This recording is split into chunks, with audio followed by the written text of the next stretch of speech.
Se define como placenta previa a la implantación de la placenta en el segmento uterino inferior, recubriendo el cervix o cerca de él, pudiendo llegar a anteponerse totalmente a la presentación fetal.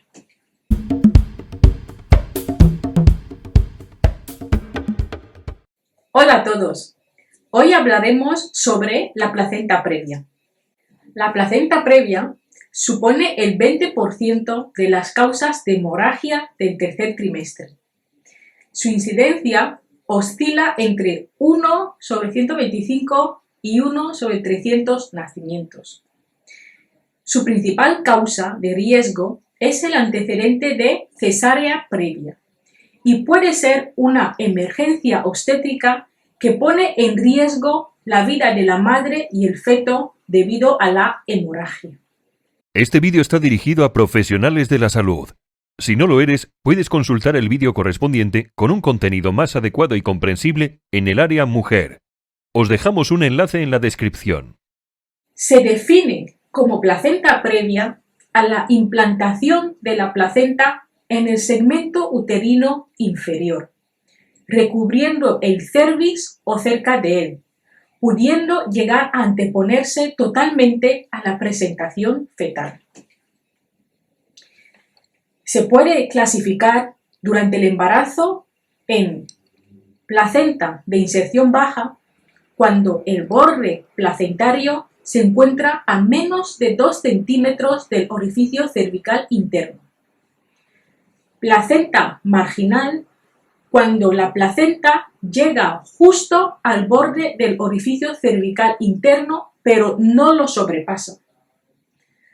Placenta oclusiva parcial, cuando el orificio cervical interno está cubierto de manera parcial por la placenta. Y placenta oclusiva total, cuando ésta cubre completamente el orificio cervical interno. Sin embargo, de cara al parto, esta clasificación se debe simplificar de la siguiente manera. Placenta oclusiva, que no permite el parto vaginal, y esta incluye la placenta oclusiva parcial y la placenta oclusiva total. Placenta previa no oclusiva, en estos casos se puede permitir el intento de parto vaginal e incluye la placenta de inserción baja y la placenta marginal. El principal factor de riesgo es la cesárea previa, pero existen otros como factores ovulares y maternos que parecen intervenir en su desarrollo. En cuanto a los factores ovulares, teóricamente, un retraso en la maduración del blastocisto podría condicionar su implantación en las zonas bajas del útero. Y sobre los factores maternos, incisiones uterinas previas, las más importantes son las cesáreas, ya que estas cicatrices en el segmento uterino inferior dificultan la migración placentaria que acontece durante el segundo y tercer trimestre. Las alteraciones endometriales debidas a cicatrices, embarazos previos o legrados vigorosos reducen el área adecuada para la implantación de la placenta y aumentan la posibilidad de que lo haga en el segmento uterino inferior.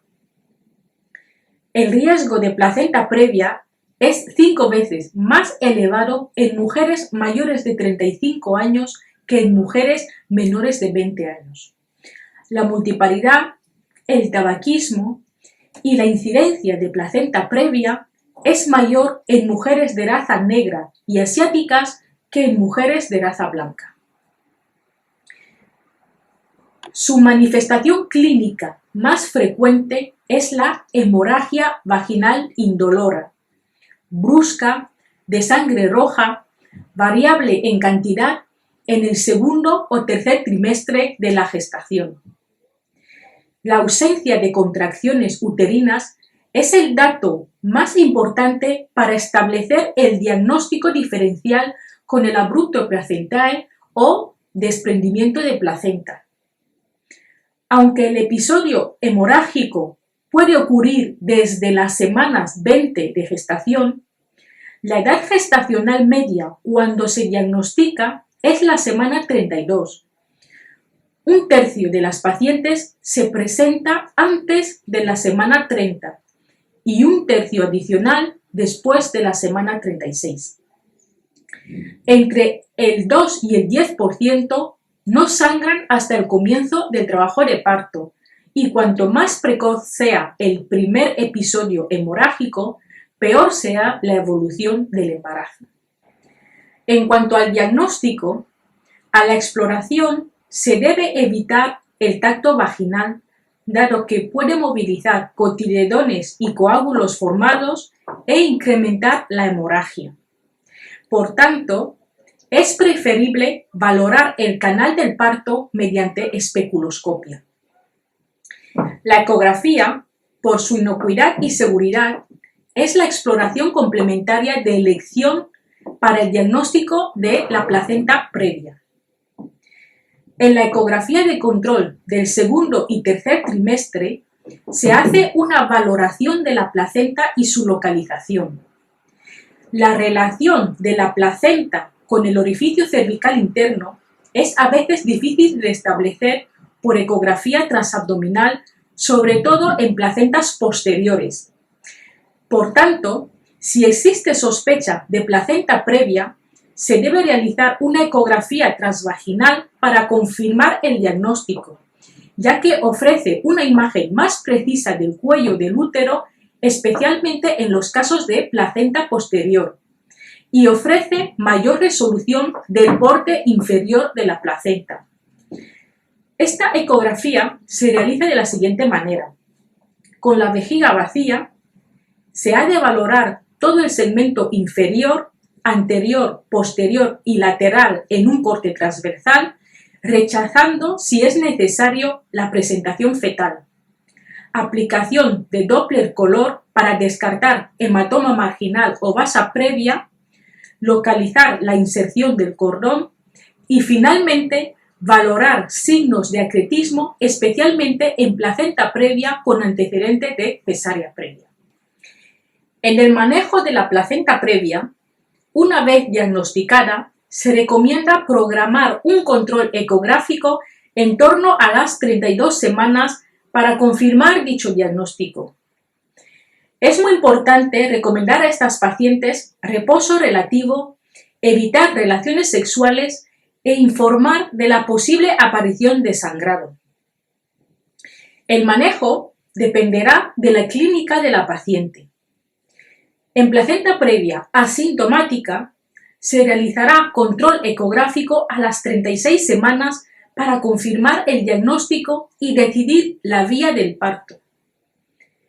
Ante placenta previa sintomáticas, según la cantidad de sangrado, la pauta de actuación será la siguiente. Dejar a la paciente en observación si el sangrado es leve, moderado y está hemodinámicamente estable sin factores de riesgo hemorrágico añadido. Durante dicha estancia en observación, se le realizará una anamnesis preguntando por las características de la hemorragia, factores causales y exploración física evitando tactos vaginales. La ecografía vaginal, como ya se comentó previamente, es la prueba complementaria ideal para confirmar el diagnóstico. Hay que evaluar presencia de hematoma placentario, longitud cervical e integridad de membranas. Se solicitará analítica que incluya hemograma, coagulación y bioquímica básica. Cardiotocografía para comprobar el bienestar fetal y la dinámica uterina.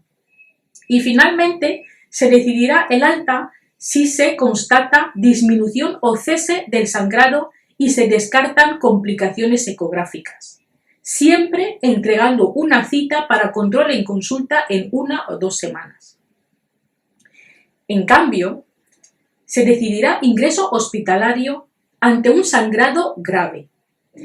En estos casos, además del manejo comentado en la observación, se añadirá reserva de sangre, valorando la necesidad de transfusión. En gestantes RH negativas, administrar gamma-globulina anti-D, registro cardiotocográfico diario en gestantes mayores de 24 semanas, tocolisis que se administrará a pesar de la longitud cervical normal o ausencia de dinámica uterina, maduración pulmonar entre las 24 y las 34 más 6 semanas, neuroprotección con sulfato de magnesio entre las 24 y las 31 más 6 semanas, y reposo absoluto hasta conseguir la estabilización del cuadro. En caso de persistencia de la hemorragia, inestabilidad hemodinámica o sospecha de pérdida de bienestar fetal, serán criterios de finalización inmediata de la gestación. Pero si se consigue estabilizar el cuadro, si la gestante es de más de 36 semanas, finalizaremos la gestación mediante cesárea. Y si la edad gestacional es menor de 36 semanas, se decidirá el alta con reposo relativo y visita de control en 1 o 2 semanas en consulta. La finalización de la gestación dependerá de la clínica de la paciente y del tipo de placenta previa. Cuando son placentas previas asintomáticas, si son no oclusivas, se intentará un parto vaginal y en caso de ser placenta previa oclusiva, se recomienda cesárea electiva a las 37-38 semanas.